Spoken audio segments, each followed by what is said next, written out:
Hey guys, in this video I'm going to be going over 5 underrated and off-meta weapons to get before Witch Queen. They're all linked to seasonal activities that are going to be going away once Witch Queen comes. Side note, these weapons may return with the introduction of weapon crafting, but as of now, it's uncertain if they will come back at all. Also, these weapons are in no particular order, and lastly, a few of these weapons may seem pointless as of right now, however are good to keep in your vault just in case of a meta shift. First off, we have Friction Fire from Season of the Hunt. This is a 600 RPM precision kinetic SMG. Its direct competition is Extraordinary Rendition and Cold Front, both of which are 750 aggressives and are generally considered better than Friction Fire. Some users may not like the feeling of 750s, like myself, however, I do enjoy more of the 600s. Friction Fire does have some unique perks to actually be interested in. Threat Detector and Wellspring offer an all-around great feeling weapon with bonus stats from Threat Detector and the ability energy regen from Wellspring while slaying out in lower tier content. Additionally, Subsistence and Rampage is a great add clear perk combination after the Subsistence ammo return changes in the addition of infinite primary ammo. Lastly, Vorpal can roll in the right hand column. Prior to Season 15, this would be something to overlook. However, with the Vorpal buff to primaries, increasing the bonus damage to 20%, this could shine in mid to high end activities if Anti-Barrier or Overload SMG come back to the seasonal artifact. Next, Deafening Whisper, also from Season of the Hunt, is by far the most underrated add clear weapon in the game. Being the only non-sunset waveframe grenade launcher in the game, the only people currently using it is the speedrunning community. The weapon has a similar playstyle to Witherhoard, except that it's an energy slot and it's a legendary weapon. The only real negative compared to Witherhoard is that the projectile doesn't linger for as long as on the ground. Ambitious Assassin and Rampage helps you slay out much more effectively, or you can swap out Rampage for Wellspring if you want some ability energy regen. Additionally, you can use Lead from Gold in autoloading if you just want to pop off a quick shot, and also in activities where ammo is a little bit more scarce.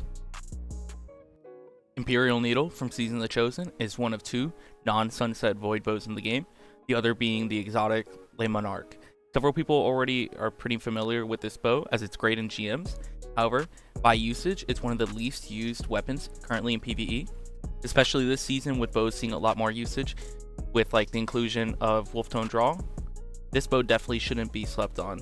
With Impulse Amplifier in the left hand column to make it feel like more like a hit scan weapon, or Archer's Tempo to have a faster draw time, then Frenzy in the right hand column for the easiest proccing damage perk in the game, Imperial Needle could prove useful in several activities. Shatter Cipher from Season of the Splicer may seem odd at first. Machine guns are rarely used currently, as the thought of using heavy strictly for ad clear doesn't seem very viable. However, given that machine guns got a damage buff in Season 15, plus it being the only non-sunset 900 RPM rapid fire LMG in the game, with the right meta shift, this could see some usage. Think back to 21% Delirium and treat Shatter Cipher like its little brother. It's not going to feel quite as powerful, but it's definitely going to be far from bad. With autoloading Holster and Rampage, it would be most similar to 21% Delirium. Pull it out, get a quick few kills, and put it away. Additionally, in the left-hand column, heating up could help control the weapon, as well as field prep could also help you reload and provide more reserves. Then in the right-hand column, the reworked Adrenaline Drunkie is easily procced with 1 grenade kill, and Surrounded isn't anything to bat an eye at either. Additionally, any magazine increase that actually increases the size of the magazine would synergize greatly with this weapon. Canis Major from Season of Lost is a gun that you probably wouldn't be using for a while without some love from Bungie. Bungie has gone on record to state that they feel like the position of heavy grenade launchers in the game is pretty good. However, anyone can kind of see that this is far from the case. However, with the right adjustments, this could be one of the best grenade launchers in the game. Currently, there are only 2 other GLs that could be DPS viable in the future, Interference 6 and Love and Death. Interference 6 is a random world drop weapon, and Love and Death can be farmed on the moon. Both these would outclass Canis in theory, however that's if you can only fully proc full court, which is inconsistent at best. If you want a GL to keep in your vault just in case Bungie finally does realize GLs are in a good spot, getting Spike as your ammo mod, then Clown Cartridge, Impulse, or Field Prep would be all great in the left hand column, and then Vorpal in the right hand column would simply just work.